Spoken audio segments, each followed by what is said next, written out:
I'm on a mission to platinum as many free-to-play games as possible.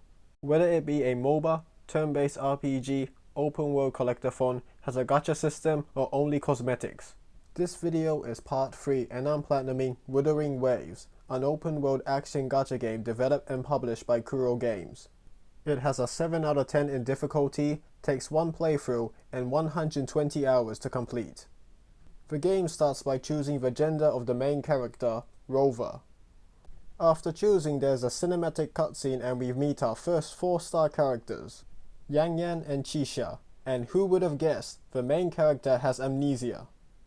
Right off the bat, I noticed some similarities with a certain award-winning game.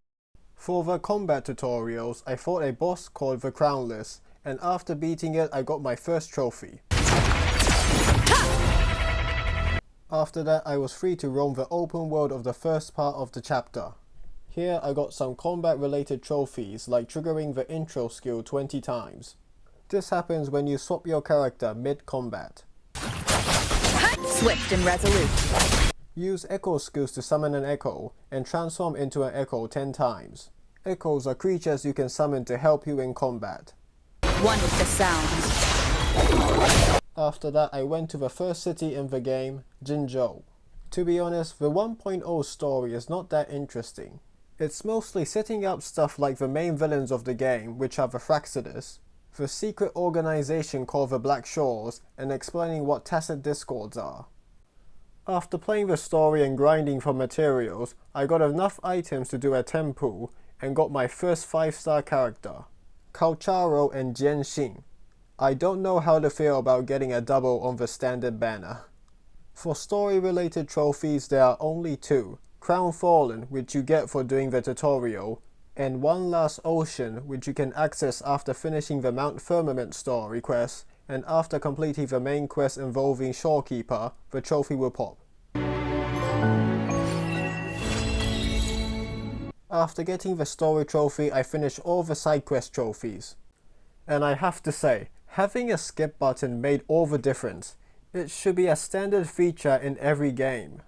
In total, there are 9 side quests with trophies, and it was mostly about fighting monsters and solving puzzles with some special events. For other miscellaneous trophies, they are activating all markers on the map of Jinzhou, which is not true, and you have to activate every marker on the 1.0 map. Upgrade a 5-star echo to the max level. To get a 5-star echo, you need to reach databank level 15, otherwise it won't appear. Echoes will also increase your stats, so they are very important for endgame content. Climb all anchors in the Black Shores archipelago. It's nature's gift. Obtain the echo of the Crownless and Bellborn. Equip a 4-star weapon. Forge any weapon. Challenge all tactical holograms. These are harder versions of the regular boss fights. Challenge all tacit fields. You use tacit fields to farm for echoes. Sit on the highest chair in Jinzhou, one of my favorite places in the game. Solve a magnetic cube and encryption block puzzle. These puzzles are scattered all around the map and are a nice change of pace. Deal 1000 and 10,000 damage with one attack.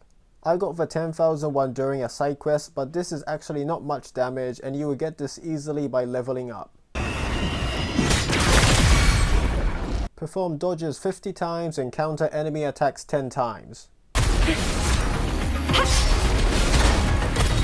Deal 10,000 points of critical damage in total. Use any revival item for the first time. Complete 5 echo challenges. Collect 20 butterflies in Jinzhou. All of these trophies I talked about just now can be obtained relatively early on in the game, but the rest of them will take way longer. So, nothing much else to do, I decided to continue the story, which would be the Renacita chapter. Once you reach a certain point, you will unlock the ability to fly, and I think this is one of the best mechanics in the game. The story of Renacita is definitely an improvement over the previous ones. It feels more focused and has a storyline that actually leads to something at the end. One thing that surprised me though is that the character I've been using all this time, Calcharo, a character that has been in the game since 1.0, has never appeared in the game's story aside from one event until the 2.7 patch. You might have noticed that I haven't talked about any of the new character banners. That's because I was actually doing a challenge to platinum the game with only standard banner characters, and if you know how useful these characters are, you probably could guess how well this challenge went. After playing the game for a while, I got the trophy for reaching Resonator Ascension rank 6, which is the highest level. I see my way clear. I owe you a debt that cannot be easily repaid. And upgrading all skills of any Resonator to max. With all that done, I can now start one of the endgame content, Tower of Adversity. In this mode, you have to fight multiple monsters within a time limit, and depending on how fast you finish the level, you get crests. After finishing all the levels of the experiment zone, I got a trophy for unlocking Hazard Zone.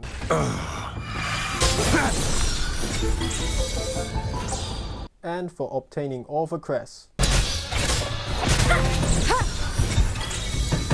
But then came the reality check when I attempted Hazard Zone. To put it mildly, Calcharo wasn't exactly a damage dealing powerhouse. And to make things worse, this wasn't even the hardest stage. After this humiliating defeat, I decided to pull for one of the new characters. At the time, Yuno was the current banner character, but she was a sub DPS and Augusta wasn't available anymore. I also didn't have one of the best supports, Shorekeeper, but I got the second best option, Verena, from an event. The next character will be Galbrenna, who is a main DPS and is what I need. So while I was waiting, I got the rest of the non-Tower of Adversity trophies. Here comes the bear for defeating a level 120 bear. Do you believe the light for defeating this shiny monster? These two trophies are way too easy for a gold. Finally, when the 2.7 patch released, I got both character and weapon within 100 pulls, and if you think that was lucky, don't worry, my luck ends here.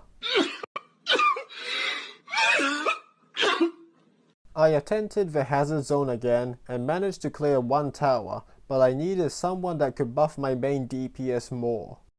Luckily, the next character, Chu Yuan, is the best support for Galbrenna. Now that I have an actual functioning team, I tried clearing the middle tower, which is the hardest one. This turned out not to be a problem, but the stages in Tower Adversity have increased by 2, and I thought I had to beat every stage, but that was not the case. Since the last 2 stages of the middle tower increase the damage Galbrenna does with all the buffs it gives, I decided to ignore the first 2 levels. Also, this is the worst boss in the game. All I needed to do is get better echo stats.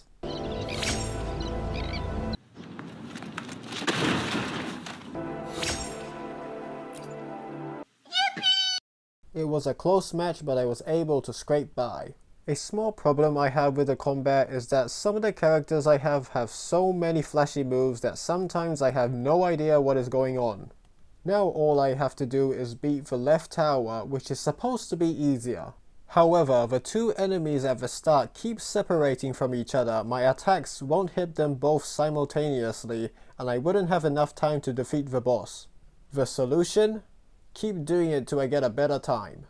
It took me more attempts than I would like to admit, but I did manage to do it.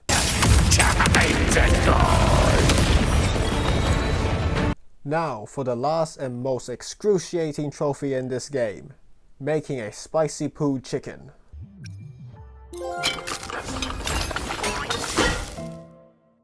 Since it takes me forever to edit videos, here's me pulling for Chisa while I talk about the game and what I think about it overall.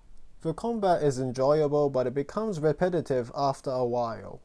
This is probably because I only have one good team right now, but once I get more characters, my thoughts will most likely change.